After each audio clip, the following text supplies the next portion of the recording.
सारण क्षेत्र में मन को प्रसन्न करने वाली सभा की गई। इसी समय व्यास जी के हरि नाम का स्मरण करते वहाँ पर आए।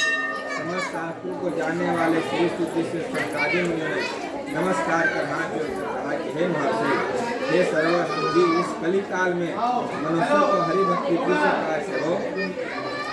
हे भगवान, वह कहिए, क्योंकि कली काल में सभी प्राणी पाप करने में तत्पर और वेदहीन हो जाएंगे।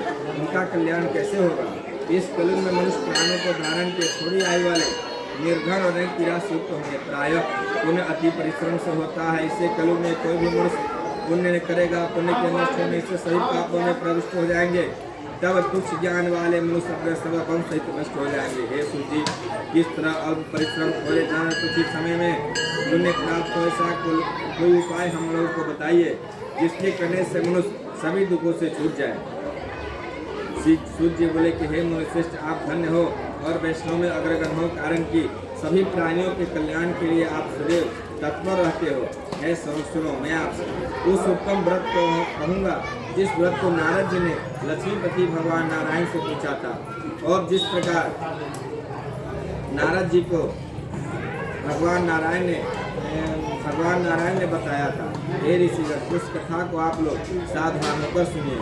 इति से स्कंद पुराणे रेवाखंडे श्री सत्यनारायण कथायां प्रथमो अध्याय।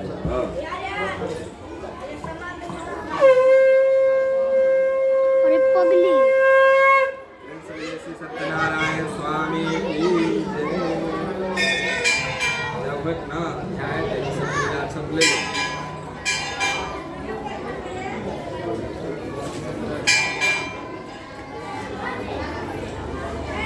एक समय नारद जी समस्त प्राणियों की हित इच्छा से अनेक लोकों में घूमते हुए मृत्यु लोक में आए।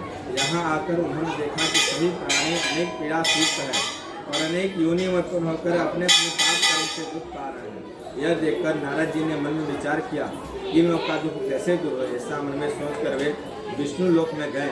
वहाँ जिनके शुक्ल वर्ण 4 भुजाएं, जिन्होंने शंख चक्र को धारण किया है, वरमाला से सुनवे देवेश नारायण, उनको देखकर नारद जी स्तुति करने लगे। नारद जी बोले, हे महाराज, आप वचन कर्म से न कहने न धारण करने की योग अनंत शक्तियुक्त और निर्गुणात्मक है। हे महाराज, आप सब प्राणियों को उत्पन्न करता और भक्तों के दुख के नाशक हैं। यह स्तुति सुनकर विष्णु भगवान बोले, हे नारद, तुम किस काम से यहाँ पर आए हो? तुम्हारे मन में क्या है? नारद जी बोले, हे नाथ, मृत्यु लोक के सभी प्राणी अनेक प्रकार से दुख पा रहे हैं। हे महाराज, वह कौन सा उपाय है जिसके करने से उनका दुख दूर हो जाए? वह उपाय मैं आपके मुझसे सुनना चाहता हूँ। भगवान बोले कि समस्त जनों पर कृपा कर तुमने बहुत अच्छा प्रश्न पूछा है, जिसके करने से मनुष्य मुँह से छूट जाए। मैं ऐसा उपाय करता हूँ, सुनो। हे नारद, वह सत्यनारायण भगवान का व्रत है जिसको विधि पूर्वक करने से इस लोक में सुख और परलोक में मोक्ष मिलता है। यह सुनकर नारद जी बोले, हे भगवान, इस व्रत का क्या फल है? पूर्व कालनी से किसने किया था?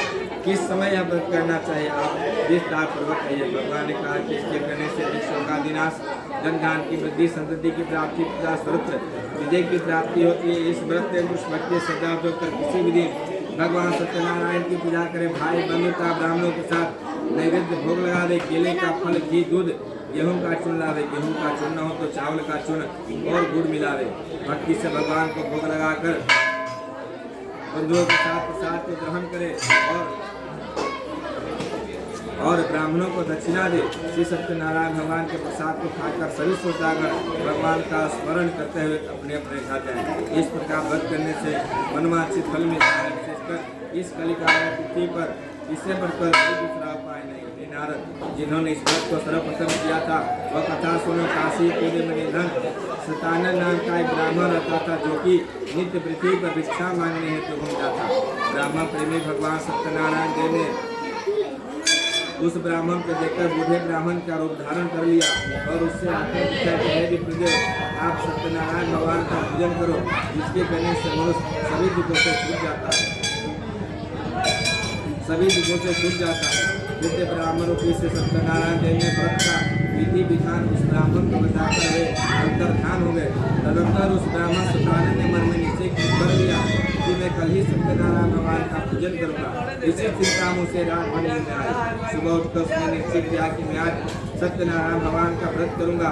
ऐसा संकल्प कर जब वह भिक्षा मांगने को नगर में गया तो उस दिन उसको सब दिनों से अधिक द्रव्य और पैसा मिला। उसने अपने भाइयों के साथ सत्यनारायण भगवान को उत्तम व्रत को किया। उसके प्रभाव से वह सब कुछ से सरल संपत्ति से युक्त हो गया। भगवान ने कहा कि सतानंद द्वारा किया हुआ श्री सत्यनारायण भगवान का यह पूजन, इसको जानकर जो भी मनुष्य व्रत करता है वह सब पापों से छूटकर मोक्ष को पा जाता है। इसलिए हे नारद, इस प्रकार पृथ्वी में इस व्रत को जो भी मनुष्य करेंगे उनका दुख अवश्य ही नष्ट हो जाएगा। इति शास्त्र पुराने रेवा खंडे श्री सत्यनारायण व्रत कथायाम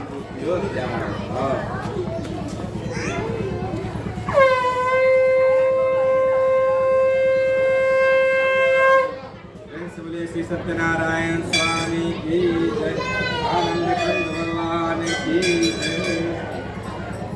सूर्य बोले कि हे सुना, विष्णु भगवान ने जिस तरह नारद जी को बताया था वह तुमसे मैंने कह दिया। दूसरी बात जो आप पूछो समझ के बोले हे शिव जी, उस सतानंद ब्राह्मण के बाद ही इस व्रत को किसने किया था वह हमें सुनने की इच्छा है। सूर्य बोले हे मुनिवर, जिसने व्रत को किया वह सुने। एक समय ब्राह्मण धर्मानुसार अपने बंधुजनों के साथ सत्यनारायण भगवान का पूजन कर रहा था। उसी समय वहाँ पर लकड़ी बेचने वाला लकड़हारा आया। भूख प्यास से लकड़ी के काश को बाहर रखकर ब्राह्मण के घर में जाकर अपने व्रत करते हुए ब्राह्मण को नम्रता से हाथ जोड़कर प्रणाम कर लकड़हारा बोला कि हम क्या करते हैं, इसे करने से क्या फल होता है वह विस्तार पूर्वक कहिए। ब्राह्मण बोला कि मनोरथ को देने वाला, दुख और शोक नाश करने वाला, प्रसिद्धि को देने वाला यह सत्यनारायण भगवान का व्रत है, जिसके प्रसाद से हमें प्राप्त हुआ है। यह सुनकर लकड़हारा प्रसाद को खाकर जल पीकर भगवान सत्यनारायण का ध्यान करता हुआ अपने नगर को चला गया। आज लकड़ी बेचने से जो भी द्रव्य हमें प्राप्त होगा उसी समय सत्यनारायण भगवान को उत्तम व्रत का अवश्य करूंगा। ऐसा मैंने विचार कर उसने लकड़ी को सिर पर जहाँ धनी लोग रहते थे उस नगर में गया। उस दिन लकड़हारे को दुना द्रव्य प्राप्त हुआ। वह अत्यंत प्रसन्न हो सुंदर केले के फल, शक्कर, दूध की गेहूं का चूर्ण सबको सवाई लेकर घर में आकर अपने भाग बंधुओं को बुलाकर ध्यान पूर्वक से सत्यनारायण भगवान का व्रत किया। व्रत के प्रभाव से लकड़हारा धन हो गया, स्वर्ग में सुख पाकर अंत में सबको लोग को चला गया। सूर्य कहते हैं कि हे मुनिगण, मैं आपसे और भी कथा करता हूँ, उसको ध्यान से सुनिए। तीसरी स्कंद पुराणे रेवा खंडे श्री सत्यनारायण व्रत कथायाम तृतीयो अध्याय।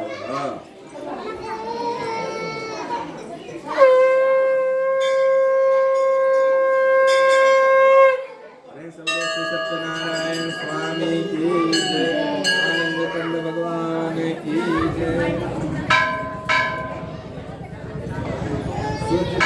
राजा में श्रेष्ठ उल्कामुख नाम का एक राजा रहता था। देव मंदिर जाया करता था। अपनी स्त्री के साथ भद्रशिला नदी के तट पर सत्यनारायण भगवान का पूजन कर रहा था। उसी समय वहाँ पर एक कन्या आया। बारे जी के लिए धन से परिपूर्ण नाव को नदी के तीर पर लगाकर वह तट पर उतर गया। वह राजा के व्रत करता हुआ देख नम्रता से पूछने लगा।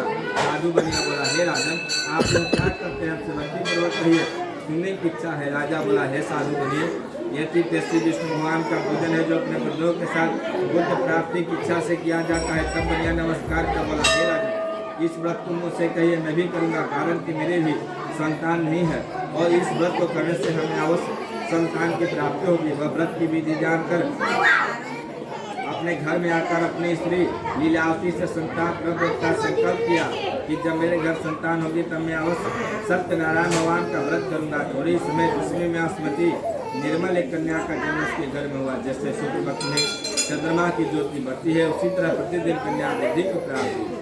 अपने स्त्री लीलावती के साथ साधु बनिया ने कन्या का जात कर्म कर कलाती नाम रखा। एक दिन लीलावती अपने स्वामी से मधुर वचन बोली कि पहले का संकल्पित व्रत आप क्यों नहीं करते। साधु बनिया बोला, हे प्रिय, इसके विवाह के समय मैं इस व्रत का अवश्य करूँगा। इस प्रकार स्त्री को समझा कर वह बाहर चला गया। इधर कलाती पिता के घर नृत्य बढ़ने लगी।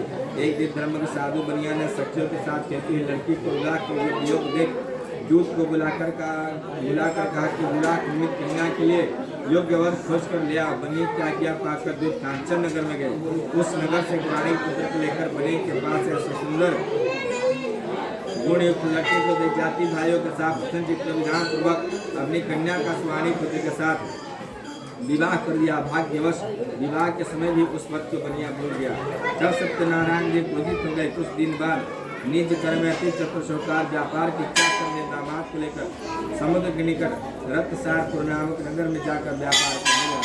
इसी समय सत्यनारायण स्वामी ने बनिया को प्रतिज्ञा से भ्रष्ट देकर उसको श्राप दे दिया कि तेरे ऊपर बड़ा भारी दुख पड़ेगा। उसी दिन चोरों ने स्वराज्य के राजा के हाथ धन को चुरा लिया और उसी दिशा में चल दिए जहाँ पे साधु बनिया रहते थे। दौड़ते राजा के सैनिकों को आता देख भी डरकर धन को वहीं बनिए के पास रखकर छिप गए। राजा के सैनिकों ने जब बनिए के निकट जाकर राजा के धन को देखा तो उसे ही चोर समझ लिया और बांध कर आनंद राजा के ले जाकर राजा बनिया को देखकर और 2-3 लोग फूल लो खाने में बंद कर दिया और जल्दी चावल। हाँ, जाओ बैठो, अगर सब कोई छीटेगा तो छीट दे, जाओ बैठो जा।